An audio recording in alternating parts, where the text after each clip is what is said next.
Friends, welcome to Kavitha சமையலறை. இன்னைக்கு நம்ம பார்க்க போகிற ஸ்பெஷல் ரெசிபி நல்ல க்ரீமி அண்ட் டேஸ்டியான பாஸ்தா எல்லாருக்கும் ரொம்ப பிடிக்கும். பர்டிகுலர்லி குழந்தைங்க ரொம்ப விரும்பி சாப்பிடுவாங்க. வீட்டில் நம்ம ஹைஜீனிக்காக ஹெல்த்தியாக எப்படி பாஸ்தா பண்ணுறதுன்னு பார்க்கலாங்க. இந்த ரெசிபியை ஃபாலோ பண்ணி நீங்கள் ட்ரை பண்ணி பாருங்கள். கண்டிப்பாக திரும்ப திரும்ப செய்வீங்க. எங்கள் வீட்டில் இப்போ இது எல்லாரோடைய ஃபேவரட் ஆகிடுச்சு. நாங்கள் அடிக்கடி பண்ணுறோம். இது ஒரு சிம்பிள் அண்ட் ஹெல்தி ரெசிபிங்க. நல்ல அந்த க்ரீமியான பக்குவமும் அந்த டேஸ்ட்டும் கொண்டு வரக்கு இங்கே ஹெல்த்தியான இன்க்ரீடியன்ட் யூஸ் பண்ணியிருக்கிறோம். இது முக்கியமாக நீங்கள் ட்ரை பண்ணி பாருங்கள். கண்டிப்பாக என்ஜாய் பண்ணுவீங்க. நல்ல சுட சுட பரிமாறி இந்த பாஸ்தா சாப்பிட்றதுக்கு ரொம்பவுமே நல்லாயிருக்குங்க. மிஸ் பண்ணாமல் ட்ரை பண்ணி பாருங்கள். இப்போ வாங்க ரெசிபி எப்படின்னு பார்க்கலாம். இங்கே நல்ல ஒரு 1.25 லிட்டர் அளவுக்கு தண்ணியை கொதிக்கிறதுக்கு வச்சுருக்கிறேன்.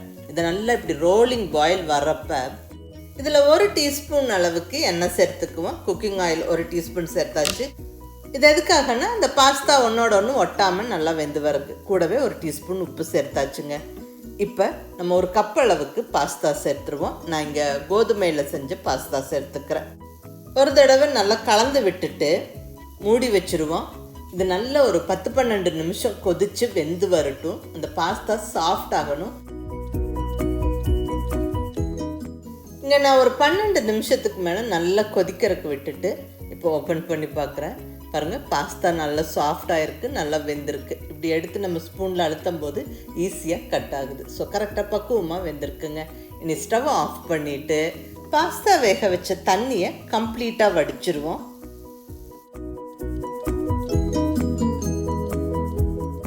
ஒரு வடிதட்டில் வடித்து விட்டுருவோம். உடனே பச்சை தண்ணி, கூலாக இருக்கிற தண்ணி, ரூம் டெம்பரேச்சரில் இருக்க தண்ணியை மேலால் கொஞ்சம் ஊற்றி விட்டுருவோம். இது எதுக்காகனா அந்த பாஸ்தா மறுபடியும் அந்த சூட்டுக்கு வெந்து குழையாமல் இருக்கிறதுக்கு, உதிரி உதிரியாக இருக்கிறதுக்கு. அவ்வளோதாங்க, பாஸ்தா வேக வச்சாச்சு. இப்போ அடுத்த ஸ்டெப்பாக ஸ்டவ்வில் ஒரு பேன் வச்சாச்சு. இதில் 1 டீஸ்பூன் அளவுக்கு எண்ணெய் சேர்த்துருக்குறேன். எண்ணெய் அப்படியே அந்த பேன் ஃபுல்லாக ஸ்ப்ரெட் ஆகிற மாதிரி நம்ம சுற்றி விட்டுருவோம். இப்போ இதில் ஒரு 4 பல் பூண்டு சின்ன சின்ன பீசஸாக கட் பண்ணி சேர்த்துக்கிறேன். கூடவே ஒரு 1/2 பெரிய வெங்காயம் சேர்த்துக்கிறேன். கொஞ்சம் பெரிய பெரிய பீசஸாக கட் பண்ணியிருக்கிறேன்.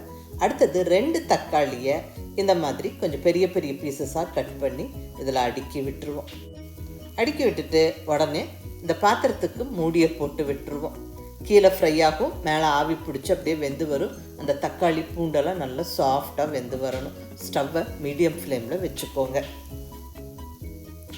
ஒரு 2-3 நிமிஷம் கழித்து நம்ம ஓப்பன் பண்ணி இப்போ இந்த தக்காளிகளை திருப்பி விட்டுருவோம்.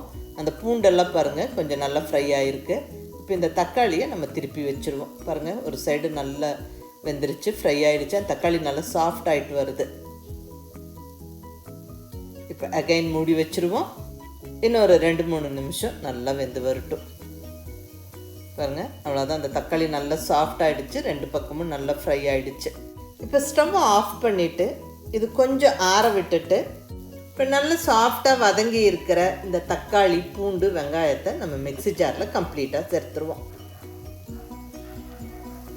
மிக்ஸி ஜாரில் கம்ப்ளீட்டாக சேர்த்தாச்சு. இப்போ அடுத்ததாக நம்ம சேர்க்கிற ஒரு முக்கியமான பொருள் ஃப்ரெஷ்ஷான பன்னீர், ப்ரோட்டீன் ரிச் பன்னீர். அந்த க்ரீமியான அந்த பக்குவம் கொண்டுட்டு வர்றதுக்கு நம்ம இங்கே மைதா சேர்க்காம பன்னீர் சேர்த்து அரைச்சி அந்த க்ரீமை சேர்த்து நம்ம பாஸ்தா செய்கிறோம். ஸோ ரொம்ப ரொம்ப ஹெல்திங்க. பன்னீரில் நல்ல ப்ரோட்டீன் சத்து இருக்குது, எல்லாருக்கும் தெரியும். அது நம்ம பாஸ்தா செய்கிறதுக்கு பயன்படுத்தும் போது டேஸ்ட்டும் தூக்கலாக இருக்கும், நல்ல ஹெல்தியும் கூட, நல்ல ப்ரோட்டீன் சத்தும் நம்மளுக்கு கிடைக்கும். ஸோ பன்னீர் சேர்த்தாச்சு. அடுத்தது அரைக்கிறதுக்கு நம்ம இங்கே பால் சேர்த்துக்கிறோம். நான் இங்கே ஒரு 150 ml பால் சேர்த்துக்கிறேன். இதுலேயே நம்ம தேவையான அளவு உப்பு சேர்த்துக்கலாங்க. உப்பு சேர்த்தாச்சு. நல்லா அரைச்சிக்கணும். பாருங்கள், இந்த அளவுக்கு க்ரீமியாக இப்படி நல்லா இப்படி எடுத்து ஊற்றுற பக்குவத்துக்கு அரைச்சிக்கணும். கெட்டியாக இருந்தால் பால் நம்ம இன்னும் கூட அதிகமாக சேர்த்து அரைச்சிக்கலாம். நான் இன்னொரு 1/2 கப்பு பாலும் அதிகமாக சேர்த்து தான் அரைச்சிருக்கிறேன். இங்கே வேக வச்ச பாஸ்தா ரெடிங்க. கூடவே நல்லா அந்த க்ரீமும் ரெடி. இப்போ பாஸ்தா செஞ்சு சுட சுட பரிமாறிடலாம். இப்போ அதே பேனில் இங்கே 1 டேபிள் ஸ்பூன் அளவுக்கு பட்டர் சேர்த்துக்கிறேன். வெண்ணெய் சேர்க்கும் போது டேஸ்ட்டு அட்டகாசமாக இருக்கும். நீங்கள் ட்ரை பண்ணி பாருங்கள். பட் வெண்ணெய் தான் சேர்க்கணும்னு கம்பல்சரி கிடையாது. ஆயிலும் நீங்கள் சேர்த்துக்கலாம். இப்போ பட்டர் உருகின உடனே நல்ல பொடியாக நறுக்கின பூண்டு சேர்த்துக்கலாங்க. ஒரு 3 பல் பூண்டு நல்ல பொடியாக நறுக்கி சேர்த்தாச்சு. இந்த பட்டரில் இந்த கார்லிக் நல்லா ஃப்ரை ஆகணும். அந்த ஃப்ளேவர் ரொம்ப நல்லாயிருக்கும். ஸோ ஒரு ஃபியூ செகண்ட்ஸ் நல்லா வதக்கி விட்டுட்டு நல்லா அது வாசனை வந்ததுக்கப்புறம் இப்போ இதில் நல்ல பொடியாக நறுக்கி வச்சிருக்கிற ஒரு பெரிய வெங்காயம், பொடியாக நறுக்கி வச்சிருக்கிற ஒரு கேப்சிகம் சேர்த்துக்கிறோம். இந்த குடைமிளகாய் வாசனையும் இந்த பாஸ்தாவுக்கு நல்ல ஒரு ஹைலைட்டாக இருக்கும். ஸோ மிஸ் பண்ணாமல் சேர்த்துக்கங்க. இது கூட நம்ம தேவைப்பட்ட மற்ற வெஜிடபிள்ஸை கூட சேர்க்கலாங்க. மஷ்ரூம், கேரட் இதெல்லாம் கூட நல்ல பொடியாக நறுக்கி சேர்க்கலாம். வேக வச்ச ஸ்வீட் கார்ன், பட்டாணியும் சேர்க்கலாம். ரொம்ப நல்லாயிருக்கும், ஹெல்த்தியும் கூட. ஸோ நல்ல ஒரு 60-70% இந்த வெங்காயம் குடைமிளகாய் நல்லா வதங்கினதுக்கப்புறம் இப்போ நம்ம ரெடி பண்ணி வச்சிருக்கிற அந்த ஹெல்த்தியான டொமேட்டோ பன்னீர் க்ரீமை கம்ப்ளீட்டாக சேர்த்துருவோங்க. க்ரீம் சேர்த்து விட்டு ஒரு தடவை குயிக் மிக்ஸ் கொடுத்துட்டு இப்போ வேக வச்சு ரெடியாக வச்சிருக்கிற பாஸ்தாவை கம்ப்ளீட்டாக சேர்த்துருவோம். பாஸ்தா சேர்த்தாச்சு. அகைன் நல்லா டக்குன்னு கலந்து விட்டுருங்க.